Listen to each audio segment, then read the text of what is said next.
This is Yair Davidi speaking to you from Jerusalem, the capital of Israel. I'm speaking to you on behalf of Brit-Am Hebrew Nations. Our organisation finds the lost 10 tribes of Israel amongst the Western nations. And that is what we do, that is what we are concerned with. We research the issue, we spread knowledge of it, that is, we reveal the information concerning it, and we work towards a reconciliation between the Jews and the lost 10 tribes of Israel. These are the 3 R's of our organisation, Brit-Am Hebrew Nations: research, revelation, reconciliation. And this present talk concerns the physical appearance of the ancient Hebrews. What did the ancient Israelites look like? A question that comes up now and again when we say that the lost 10 tribes are to be found amongst Western peoples is that the peoples in those areas are all blonde and blue-eyed, and the present-day Jews are all dark and hook-nosed and who knows what, and they're entirely different one from the other. Now this is all due to stereotypes and misconceptions. There's nothing wrong with being dark, there's nothing wrong with being white, there's nothing wrong with having a hook nose. Actually, a big nose is said to represent or to reflect virility and character. The truth is, not that many Jews actually have noses like that. Some do and some don't. If you look around you where you find Jewish communities, you will find a few with them and a few without. If you look around you in the similar communities in different parts of the British Isles, in Ireland and Cornwall and in Northumbria and other places, you will find even more people with those types of noses, or with noses even larger. It doesn't really matter. This is what we have, this is what we are faced with. You'll also find that most peoples in the West are not blonde. A good portion of them are blue-eyed, but most of them have dark hair, and the blondes are exceptional. There's nothing wrong with being blonde. There's also blondes to be found amongst Mediterranean peoples, and there will be blondes to be found amongst Asian Israelites. And the lost 10 tribes represented 12 different tribes, and according to different legends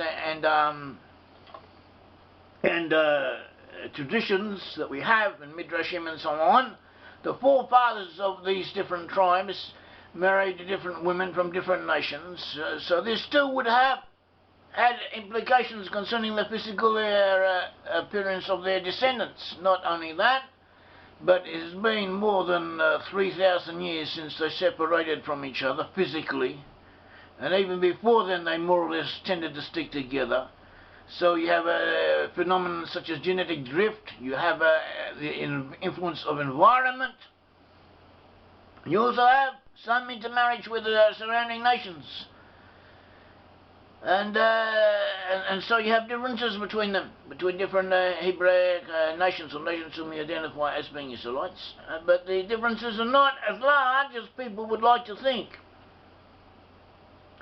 There is no one, or very few, from anywhere in the West who could not pass as belonging, as far as physical appearance is concerned, as belong to another section of the Hebrew nation. So that is enough for now on that subject. Concerning how the ancient Israelites themselves, before they were exiled, the Israelites were exiled, the northern Israelites were exiled in about, conventionally, 720 BCE, 730 BCE, around that time. Is a problem with the dates, but that is approximately correct. To remind you, there were originally 12 tribes of Israel. These 12 tribes of Israel were delivered from Egypt by Moses. They entered the land of Canaan, the promised land, stretching from the Nile to the Euphrates. They conquered most of it. They drove out a portion of the inhabitants, and the others they did not drive out. And they settled amongst them, intermixed with them, and learned their ways, their wicked ways, and they practiced idolatry and also intermarried with them, as the Bible tells us. The Israelite nations were tribes, were united under King Saul, David, Solomon, and the son of Solomon, King Rehoboam in English transliteration. Rehoboam, the time of Rehoboam, the 10 northern tribes seceded. They set up their own kingdom under Jeroboam, son of Nabat. They set up their 10 tribes in the north, set up their own independent kingdom known as the Kingdom of Israel in the Bible. Whereas the 2 tribes in the south were known as the Kingdom of Judah, And unto these two tribes in the south were added a third tribe, the Levites, and after that the refugees from the northern kingdom. But even so, in the south, the dominant tribes were Judah and Benjamin. Judah remained predominant, and therefore the kingdom was known as the Kingdom of Judah. And from inhabitants of this Kingdom of Judah come most of the present-day Jewish people, or at least the basic center core of the Jewish people derive from them. The majority of the Israelite nations were separated. They were in their own separate kingdom, which kingdom was conquered by the Assyrians. All of its inhabitants were taken away, apart from a few refugees who managed to go to the south and join on to Judah. But most of the inhabitants, the overwhelming majority of the inhabitants of the north, were taken away into exile, settled in different portions of the Assyrian Empire, and lost consciousness of their ancestry.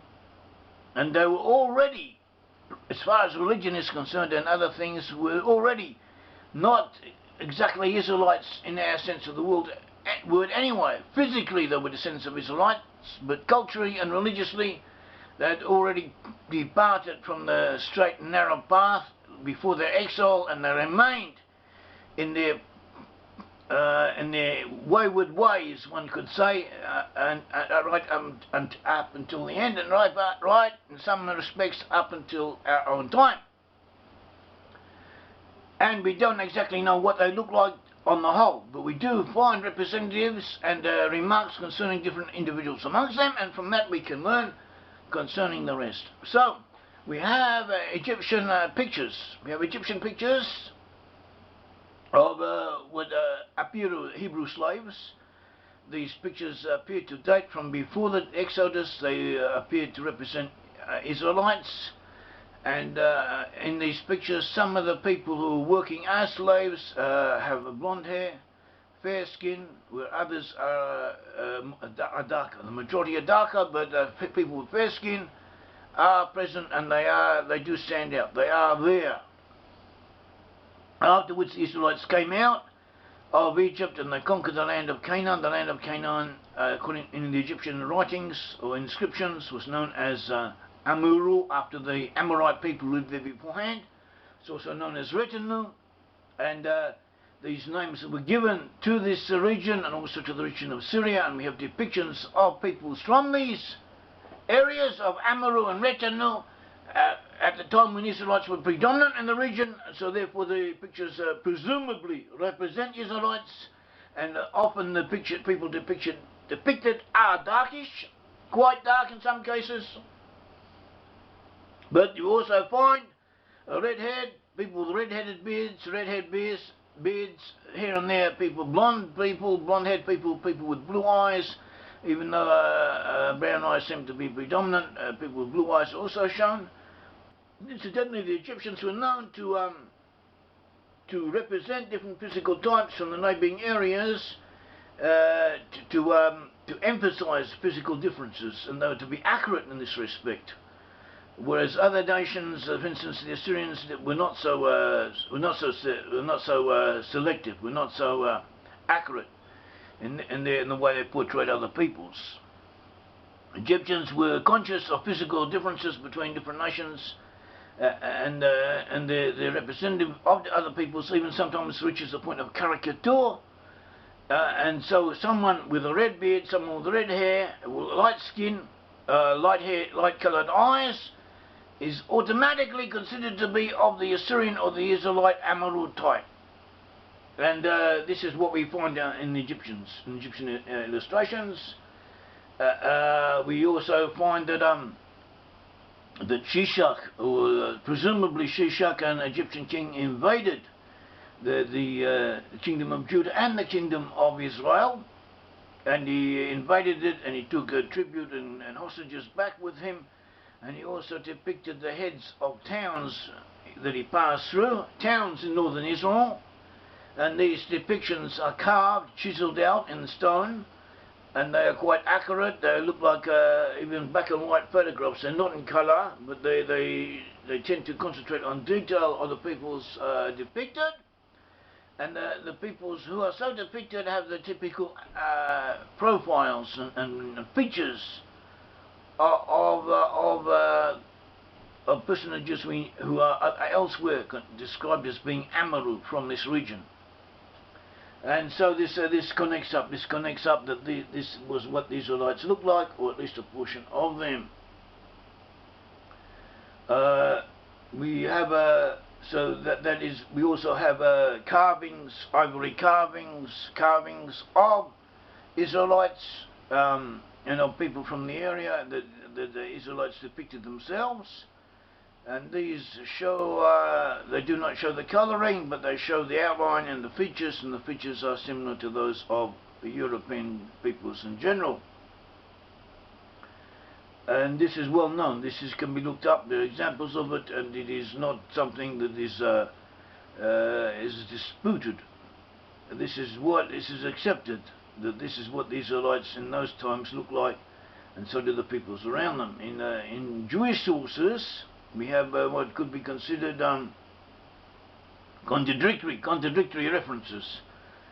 We should remember what we said, that the ancient Hebrews, or the forefathers of the Israelite nations, married women from different areas from the peoples around them. These peoples around them were of different physical types, and also there was genetic drift and so on, so that it could be that the people from the region of Judah were somewhat darker than the people from the north of Israel. At all events, there is a Mishnah, a very early, reasonably early source, about 200 CE or beforehand, says that the Israelites, in this case by Israelites I mean Jews, because it was referring to Jews of his time, the Jews he knew of, said the Israelites are neither black like a Cushi, that's not Negro, not black like a Negro, like an African, nor light like a Germany, that is someone from Northern Europe, as they were then described. So here we have it. It says this is describing the people of Judah as being of an intermediate colouring, and presumably of a Mediterranean type, which would best fit this description, and uses the two terms. Uses the term Cushi, is a very black person, or a darkish type person, and he uses the word Germany for a light person, as in the terms of the Roman Empire as it then existed. Someone called a Germany meant someone from the northern reaches of Europe, not necessarily the Germans whom we now know as Germans. Germany in Talmudic terminology, as the Aruch and other sources of Maimonides and other sources tell us, meant someone from the far north, as we said, or looked like someone from that area. And it could be also applicable to part of the people of Scandinavia. Midrash, Genesis Rabbah 86:3 describes Joseph as being not looking like a Cushi, not looking like an African, but rather looking like a Germany, that is looking like someone who is very fair. Another tradition in Talmud, Sota 36, describes Joseph as having a face that was pink like a rose. And other sources, related sources, also say that Joseph looked very similar to his father, Jacob. So that therefore this meant that at least a portion of the Israelite forefathers were considered to have had a Nordic appearance. Also the Midrash, according to the Midrash, says that the tribes of Simeon and Levi, who were brothers, and they were described as having a large number of Bohakanim amongst them. Bohakanim means someone, an albinoid type, someone very fair, very light, red-haired, pale-skinned, whose emotions immediately appear on his face. So this is so in other words, these types were present amongst the Jews, and they're also considered to have been even more present, according to these sources, amongst the northern Israelites. And this is what we have. This is what there is. We have. We also have the description of Esau, Edom. Edom was the brother, the twin brother of Jacob, and Esau and Edom were that is Edom and Jacob were twin brothers, and they were described as looking different, as being different in their characteristics and also physically, but nevertheless they were twins, and therefore they are twins. Jacob and Esau were twins.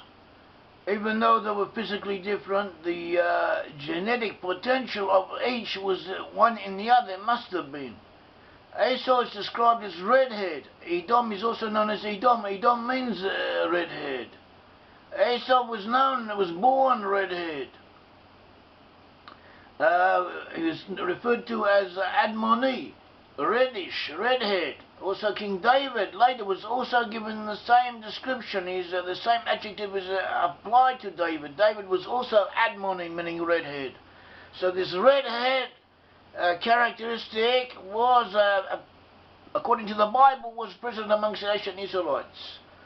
We also have Laban. Laban, the father-in-law of Jacob, in other words, the father of Rachel and Leah, the foremothers, the matriarchs of the Israelite nation. He was known as Laban. Laban in Hebrew means white. Apparently he was white. And so we see that this characteristic did exist amongst the Israelites. But on the other hand, we have the shepherdess in the Song of Solomon, says, I am black but comely. Do not look upon me adversely, O daughters of Jerusalem. She asked the daughters of Jerusalem not to be prejudiced against her because she is black or darkish, because the sun has burnt her, she says. But we see from this that this characteristic of being quite dark was present amongst Israelites, and it is even the attribute attributed to the heroine in the Song of Solomon. But since she is asking the daughters of Jerusalem not to be prejudiced against her because of it, we assume that the daughters of Jerusalem did not have this characteristic. They were not dark like her, so therefore it was an exception. But anyway, there are sources for in which direction, but we get an overall picture, and the overall picture is reliable. That the Israelites were not very different from the European peoples and the Jewish peoples of today. And so this is what we have. Egypt were to be identified with the Hyksos. And Hyksos, the shepherd kings were Israelites, were a major element amongst the Hyksos. And later, after the Israelites came out of Egypt, they were identified in Egyptian tradition with the Hyksos. And the Hyksos were also identified with Seth, with the god Seth, or the hero Seth, in Egyptian mythology, and Seth was depicted as having had red hair. And this fits in with what we know about the Israelites, Hebrews of that time. It's also interesting because Seth was also known as Typhon, was said to have later been demoted from his post in the east and gone to the west, and ultimately settled in the British Isles. And this indirectly or directly, in a mythological representative terminology, means that the people of Seth, that is Israelites, or a portion of them, had gone to the British Isles, just where the Lost Ten Tribes, a portion of the Lost Ten Tribes did actually do. So this is how the ancient peoples used to describe such movements and such events. So this is what we have. The Israelites were of mixed types of reds and blondes were amongst them.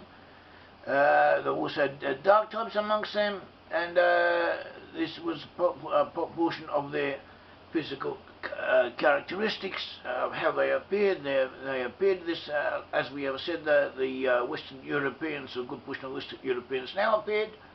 And so there's no contradiction between us saying that the Lost Ten Tribes are to be found amongst Western peoples, because as they appeared then, so do they appear now. Another point, or an incidental point, is the fact of red hair. Red hair is found amongst Jewish people in Europe, in Germany, and in Spain and other parts of Europe. Red hair was considered a characteristic of Jews. Someone who had red hair was suspected or alleged to be Jewish. And a minority of Jews do have red hair. It is a characteristic found amongst Jewish people. So too we find red hair amongst the Scotch and the Irish. Maybe amongst the Scottish, maybe it's 15%, amongst the Irish 10%, as it appeared in the past. It might have been greater, slightly greater. Also, it is a recessive gene, that is when it intermixes with people of other 10 other physical characteristics. It tends not to manifest in itself, but the genetic potential is there. The genetic potential amongst peoples in the British Isles for red hair is quite high, and so too this is elsewhere considered a Jewish characteristic. So this may also be a link of the two nations, because the two nations according to the Bible are linked together, and we have proven this from the Bible, and we have proven it from history, archaeology and other sources. We should also remember what we have said before, that racial prejudice or prejudice based upon skin color is condemned by the Bible. The story of Moses, who took a Cushite woman, a dark woman, and he apparently aroused the ire of his brother and sister, Aaron and Miriam, because of it, and they condemned him because of it, and they were punished by God for having done so. God does not want us to be racially prejudiced, and therefore we should be careful of what we do and what we say, and even of how we think, and we should endeavour to go according to what God Almighty wants us to do, and do what He wants us to do, and may we all bear through and get through this world on the best side possible, as well as we can, and doing as much good as we can. May the Almighty God of Israel bless all of us. Thank you.